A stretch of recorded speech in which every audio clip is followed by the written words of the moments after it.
I first came in contact with my Prabhupada, Bhaktisiddhanta Saraswati Goswami Maharaj, in 1931. Ever since then, I used to go to attend the evening Kirtan and Path in the Roop Gaudiya Math at Allahabad.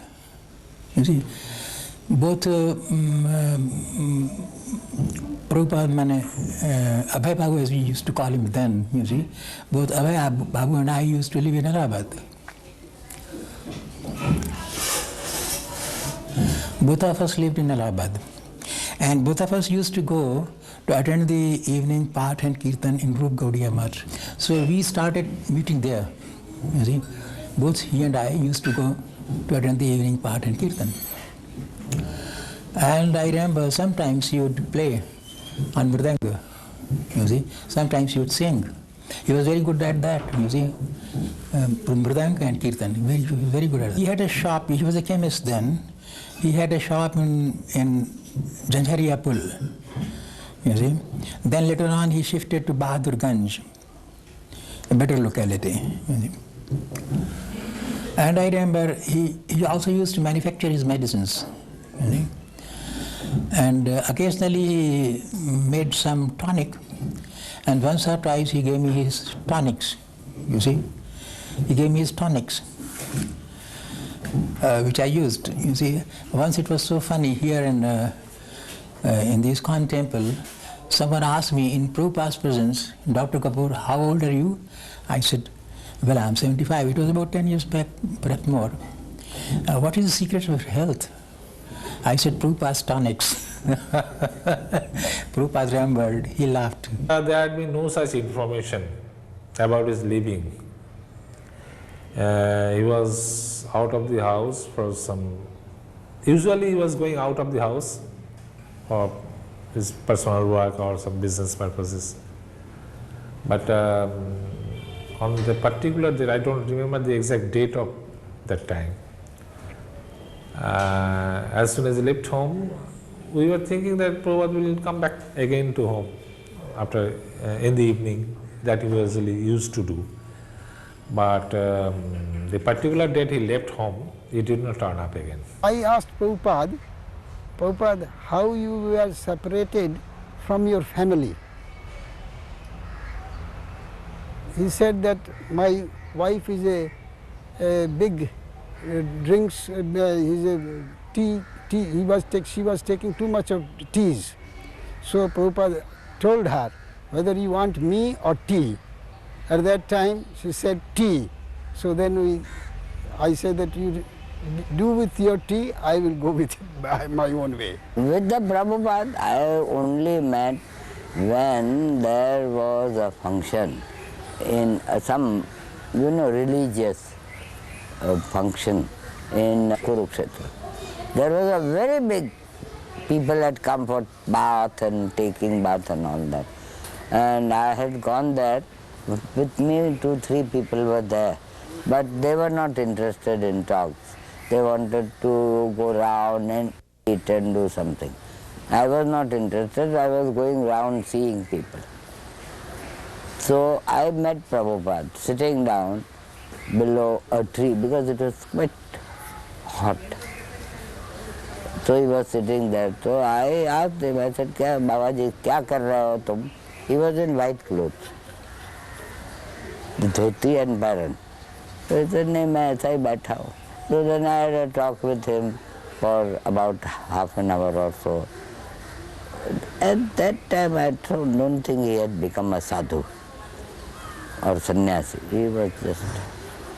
Then he said, no, my family is in Calcutta, but I had come for this function here to have bath. That way we talked for some time. And then he said, suppose I want to meet you. I gave him my card. Choksi, you knew, no? My office fellow. He was with me. So Choksi was somewhere. I called him. I said, Choksi, come. Then he gave me my card, his card and all that. And you come to Scindia House if you want to talk to her. After that he came to Scindia House. One evening, very late, till later. I was still in the office doing some work. Then I got up and wanted to come home. It was a bus day about 7 o'clock. And it was quite dark. There was nobody. No, office being office, and 7 nobody was there. So Choksi was sitting there on his table. So I asked him, I said, Choksi, who is again sitting with you? Because Choksi was sitting on his table. And Swamiji was sitting like this, what I am sitting. And Choksi was at the back, his table. So he said, no, somebody has come, some Swami, but he doesn't listen to me.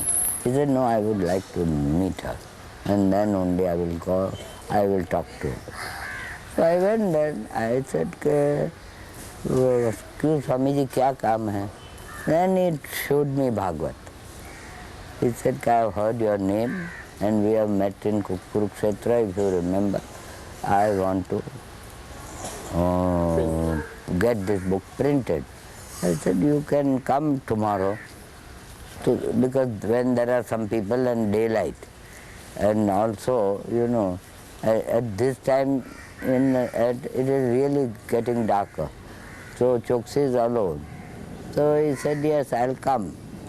Then I asked Choksi, because my secretary was there. So he typed out a letter to one or two friends. They are no more now.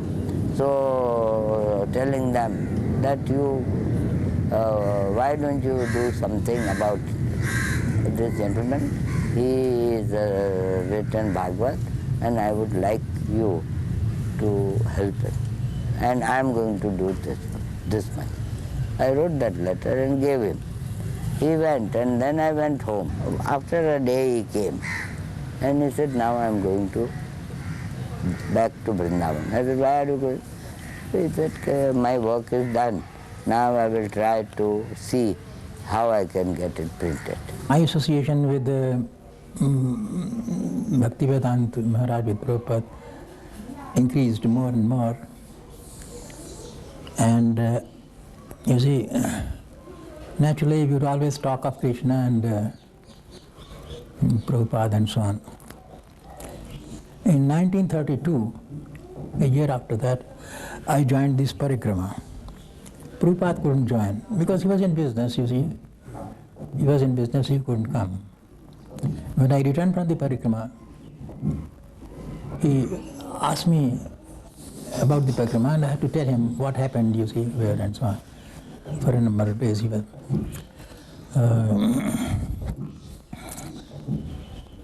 For about 5-6 years we were together at Allahabad, you see. And we used to meet almost every day. After that I joined government service. After that we didn't meet for a very long time, you see. For a very long time, I think about 25 or 30 years, you see. When I retired from government service, I came to stay here in Vrindavan, you see. And I had lost all contact with Prabhupada. I didn't know what had happened to him. Perhaps he didn't know about me.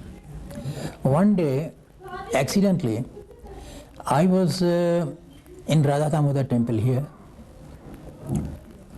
sitting in the veranda, waiting for someone. And I saw Prabhupada coming out of his room. He was then staying here, you see. He came out with two American disciples. Prabhupada naturally was in sannyasi vesh at this time. And I tell you, I couldn't recognize him. You see, he was so much, years had made change, and then he had put on, he was now a sannyasi, so he was completely changed. And I was also changed perhaps, but not so much as Prabhupada. So he just kept guessing at me, you see. And then after some time he just hazarded a guess and said, Dr. Kapoor. Oh, I recognized him from his voice. I said, Abhay Babu. Oh, then he embraced me. You see. Sometimes you recognize your old friends from voice more than from face. You see. As soon as I said Dr. Kapoor, I recognized him. So then he was perhaps going somewhere. He cancelled his program, took me inside his room, and told me all about the work that he had done. He had just returned from, I think, after his visit to America. This was the first time he had come back. You see, he was now an international figure. You see, and he told me all about the work that he had done. Showed me newspaper cuttings and so on. All of a sudden, one day he came to office and he said, "I want to go to America." I said, "Are you crazy? Why do you want to go there? What will you do? You know, American government, you know, sometimes they are very funny. They'll send you back." So once, you know, it goes on record that you have sent back, then they won't let you in. Why do you want to go? And at that time, no, so many people were not going to America. Now it is quite different. Yeah. So I said, "Why do you want to go? क्या करेगा? You used to say, "अरे बुड्ढा मर जाएगा खाली." So he won't listen. What does it mean? I meant the old man, you are going to die like this, there. Who will look after you? What will you do then? So he said, "Kya karu? Jana, jana, jana." I said, "All right, I'll make this arrangement, then you go." So when the arrangement was made, he was in Bombay. I made all this arrangement with the captain, and the ship went to load some ports. His wife also went. Then they came back. At that time, our other ship dropped him. I think he went from Calcutta. So the other ship went and dropped him there. And then he went by that ship. He was residing before he left India. He was staying in a dharamshala, that is free lodging and all of that in North Calcutta. And I have taken him off from there by a taxi. Immediately we rushed to Khidirpur Chowk and all that. A very early morning at about 5:30. I said nothing, but I was very much shocked that he was leaving us. Immediately he realized our mental position and he advised me, "Don't be worried. I am soon be returning to India and I will take your news and all of that. Let me come back." I used to talk on telephone with him because I had told the captain that you see that he talks to me. So there is no trouble for him. So he used to. And you know this Gokulashtami day, Yes. Krishna Janmashtami, Yes. he was in Suez. So he phoned me, captain phoned me. He said on board they had to cross the Suez Canal. Na? So they were there. So captain phoned me. Okay, today is the Gokulashtami and on board the ship we are having a meeting and Swamiji will talk to us and then we will distribute sweets which we got and everyone. And then we will have some bhajan records playing and all that. I was associated with in the same compartment in the ship,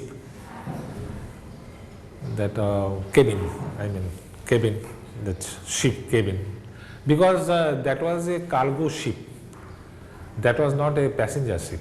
So apart from the captain's room, one apartment was there, an extra, and he was offered that room to go to himself. And after reaching Boston port, I got a letter from him and from that letter I was informed he was attacked twice in heart attack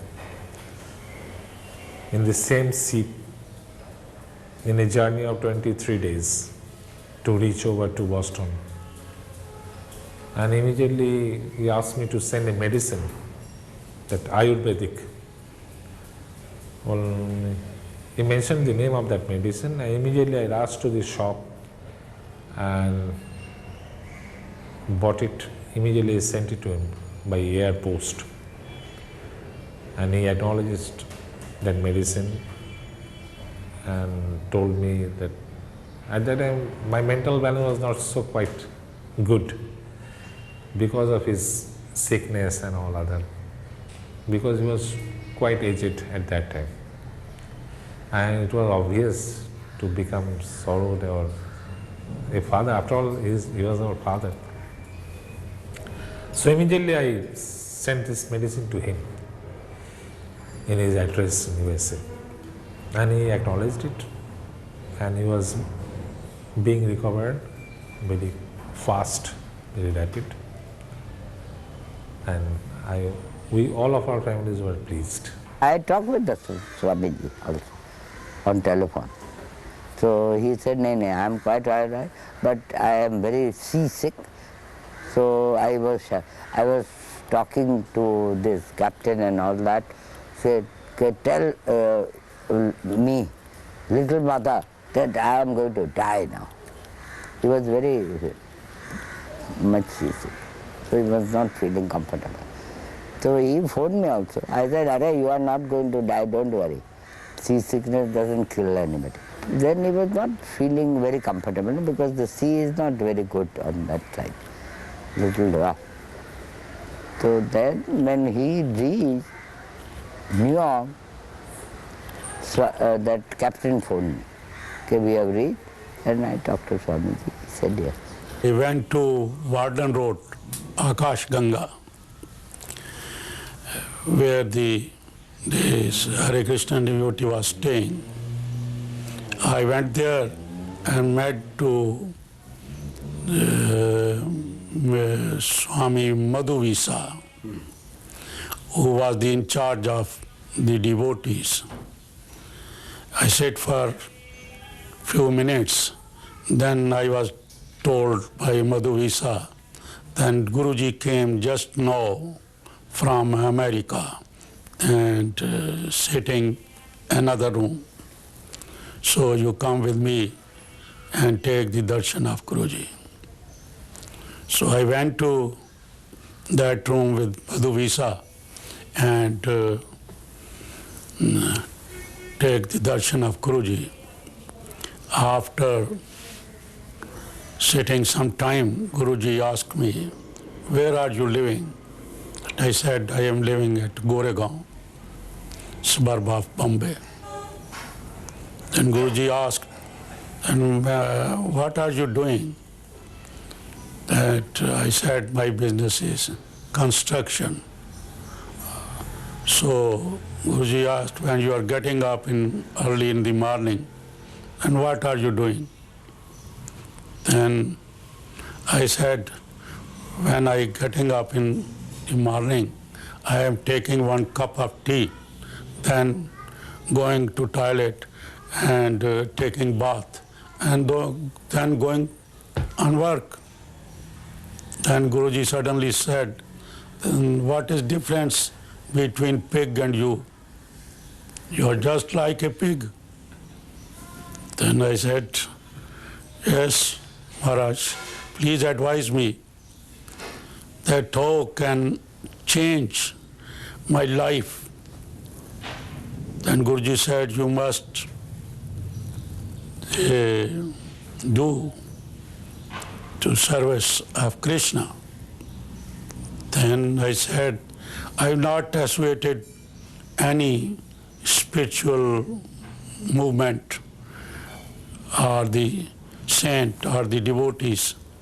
So Guruji said, from tomorrow, my devotees will come to your house early in the morning, and then you do the Nagar Sankirtan there with my devotees, and then all the devotees will take feast, lunch at your home, and you will be involved in this way in the spiritual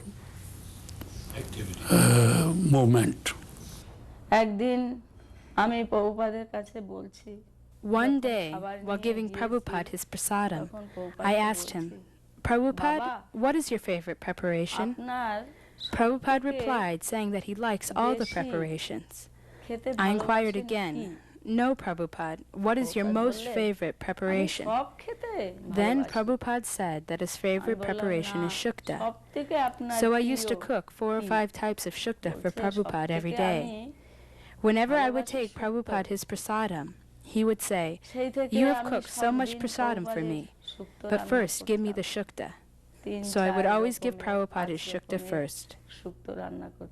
When we purchased this land, Hare Krishna land, there was living so many characterless peoples who were doing the liquor business, and there were also, after some time, quarrel between Mr. Nair. This land was called Nairwadi. No, it is Hare Krishna land. So one day Guruji was here. We were sitting in this, on 8th Road. Valia's house. Huh? Valia's house. Guruji was there, myself, Valia and my wife was there in that room. So Valia said to Guruji that, "Guruji, Mr. Nair will not give you this land because he have offered by some hotel owner for 36 lakhs. And you are purchasing for 14 lakhs. And Mr. Nair has to pay so much income tax. So he must change his idea, and he will give the land to that person who is offered for 36 lakhs. Then Guruji said, "There is no matter. If he don't want to give this land to us, that he must return our money. But I don't think that he can pay the income tax in this life." So Guruji went at the night to Sydney.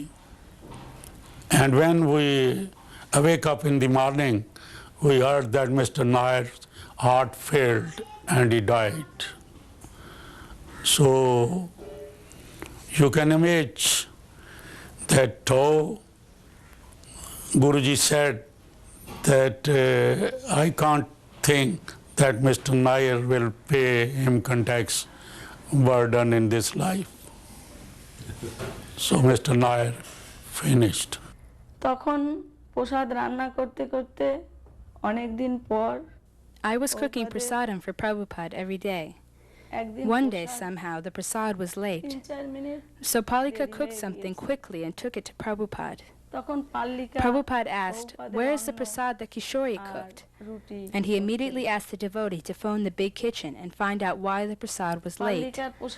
So I hurried and quickly took the prasad to Prabhupada's house. And when I got to the house, Prabhupada was standing in front of the stairs. I immediately put my head down and took the prasad inside. Just as I was leaving the house, Prabhupada asked me, "Why are you crying?" I said, "Prabhupada, because I delayed your prasad today." Prabhupada said, "I am not upset about that. What I am worried about is that if you delay my prasad, then you might one day delay Radhamadhav's prasad. And if you delay Radhamadhav's prasad, then he might become upset. That is why I have asked why my prasad was late." He is always speaking truth, you see, and always quoting from Bhagavatam, Srimad Bhagavad Gita, and from Chaitanya Chaitamrita, always quoting some slokas from those places. But he was so simple to answer those questions to us that anybody, even an atheist, will feel that I should be in touch always with Prabhupada. So his smile face, I am seeing is just a celestial flower of the paradise. how affectionate man he is. I can't remember, I can't express the actual, the meaning of such a smiling. I have never seen such a smiling. Prabhupada প্রতিদিনই উনি মঙ্গল আরতির পরে Prabhupada used to go for a japa walk every morning with his disciples after Mangalarti. Some days he would walk to the Math. Some days he would walk along the Ganges. Some days he would walk around the Pukur. Some days he would come to the kitchen. After the japa walk, Prabhupada would come to Guru Puja, and as devotees would offer flowers to him, he would give them prasadam. Once he said to me, Dr. Kapoor, forgive me for my offenses. I don't know what he really meant. I said, what do you mean? What offenses? That was his greatness, I think, his humility. You have done so much for Mahaprabhu, you see. What offenses? I can't understand what you mean.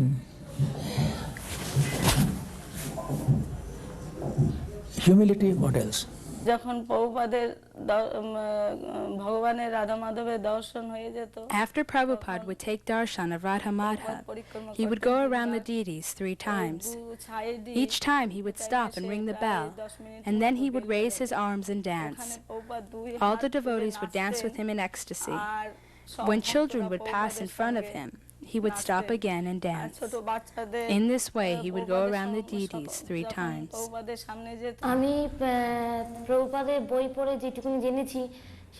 I can only speak what I know from reading Prabhupada's books, because I never saw Prabhupada personally. I may not be able to do what Prabhupada did, but I know that in order to get free from this material existence, I should follow in his footsteps and follow the path he has shown.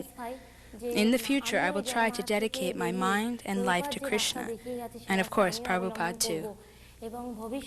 He advised me in 1977, the 3-4 months before his disappearance, please take care of your mother and your family, because I left home and you are 2 brothers and your elder brother has become very inactive, so you must be well careful to take the responsibilities and all other things that may require for benefiting of your family and all other members. He was telling me, I'm going to build a in Vrindavan ashram, so I'm going to build a special place for you to stay. I said, all right. When you go, I'll come. But last he went from there. I know he sent me word. Yes. I'm going to Vrindavan now, and I don't think I'll come. He knew that he's going to go. I told him also, we'll get doctor. He said, no, good. Very nice man. As a man also, he was very nice. Very kind, very soft, very nice. The man has done so much. And what did he take? Nothing. And he has left behind such a big landmark. Not only religion, culture, everything. All over the world. So we must try to see that whatever he has done is kept. We can't increase, all right, but we must keep it. It must remain alive. That is what I feel. We are deeply charmed and rather we are very much proud of our father, that is your spiritual master, and of course he was also our spiritual guide. We are very much charmed and pleased that no ordinary people can do it. It is absolutely impossible for them, rather, to make a good mission and a big mission and wide range of propagation and all other, because it is very, we much feel rather very proud of our father. And this is our ultimate conclusion about that.